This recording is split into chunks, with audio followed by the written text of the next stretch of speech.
El confesionario que movió el diablo. Leyendas de Durango.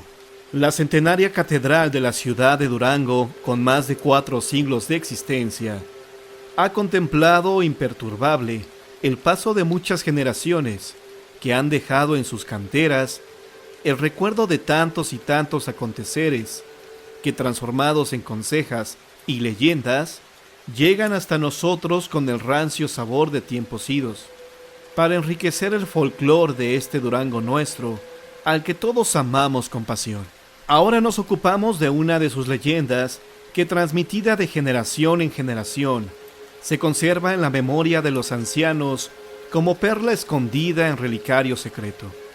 Varios escritores se han ocupado de ella, como don Luciano López Negrete y el ingeniero Manuel Rangel Goberst, que con pequeñas variantes la narran magistralmente.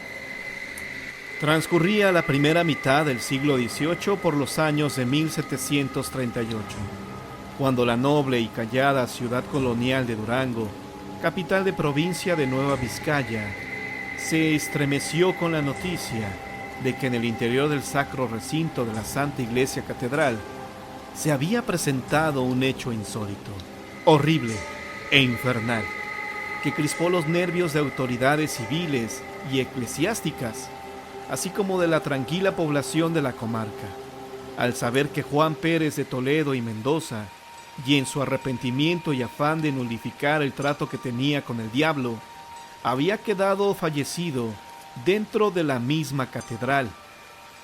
Juan Pérez de Toledo era un hombre dominado por el vicio y la ambición, rico de nacimiento, entregado al vino, al juego y, claro, a las mujeres y a toda clase de vicios que puede cargar sobre sí un ser humano. Es ley natural del universo que todo tiene principio y tiene fin, circunstancias que llevó a la miseria a Juan Pérez, quien, al mirarse abrumado por la pobreza y el vicio, optó por recurrir al robo y al crimen para satisfacer sus insanas necesidades y mitigar la falta de recursos que lo acosaba en todas partes. La justicia lo perseguía, la indigencia y el vicio lo seguían dominando, y en un arranque supremo de desesperación y angustia, tratando de encontrar una solución mágica a sus problemas, recurrió a pedir auxilio y ayuda al príncipe de las tinieblas, al diablo. En un lugar distante de la ciudad, allá por el oriente, donde hacían cruz los caminos, y cuando la campana mayor de la catedral sonaban las 12 de la noche, aquel hombre solo y en la oscuridad llamó 3 veces a Lucifer, supremo señor de las tinieblas, quien, envuelto en un torbellino de viento y polvo, llegó con traje de la época, totalmente de negro, rostro calavérico, donde brillaban un par de ojos rojos que despedían fuego.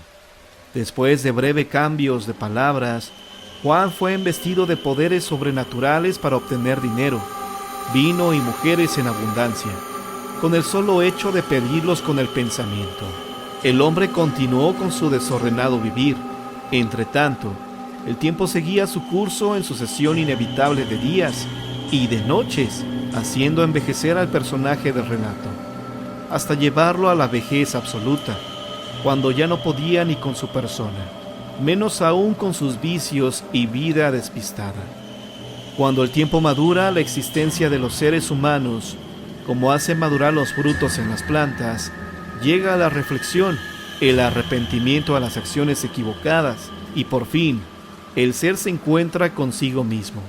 Entiende mucho de los secretos del universo y se comunica espiritualmente con el ser superior de la creación, tratando de entender el misterio del fallecimiento como fin de la existencia y principio de la eternidad. En ese supremo instante de arrepentimiento y vergüenza personal, el personaje de esta leyenda sintió la necesidad de romper el compromiso contraído con el diablo y pretendió burlar el pacto.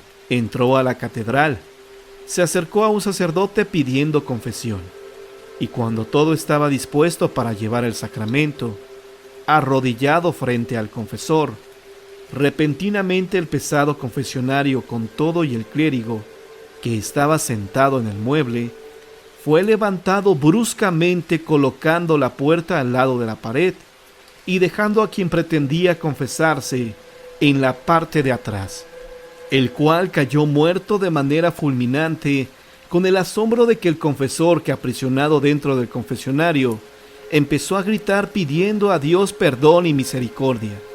Poco tiempo después, el sacristán y demás autoridades del templo rescataron al sacerdote y levantaron al fallecido, el cual daba aspecto de haber sido quemado como fulminado por un rayo y despedía desagradable olor a azufre. La noticia se extendió en la ciudad como reguero de pólvora, y el confesionario, aborrecido por todos, fue sentenciado al olvido, permaneciendo por siglos en un pasillo de la sacristía de los padres, en un hermoso y pesado mueble de madera, primorosamente tallado precisamente en el siglo XVIII, y actualmente luce rehabilitado, colocado en la nave derecha de la catedral, cerca de la sacristía de la hermosa y majestuosa Catedral de Durango.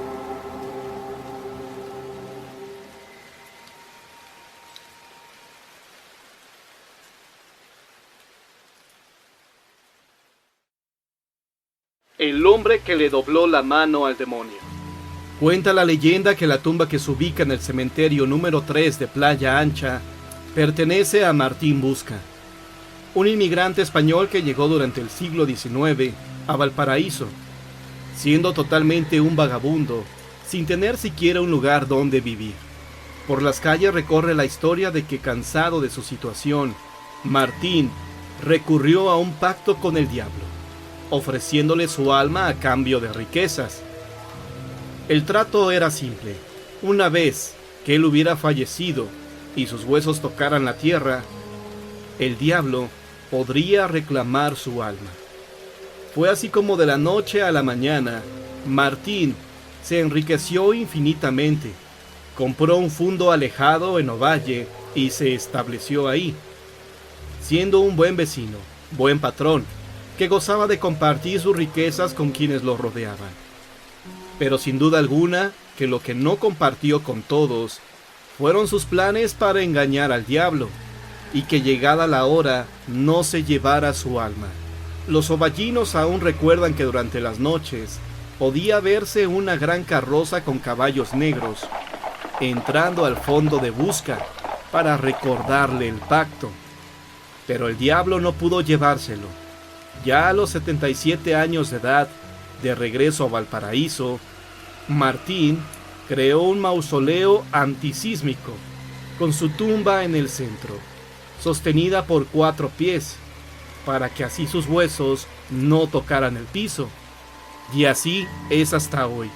La tumba sigue sin tocar el piso, y quienes recorren el cementerio durante la noche pueden oír hasta hoy al príncipe de las tinieblas buscando el alma de Martín Busca.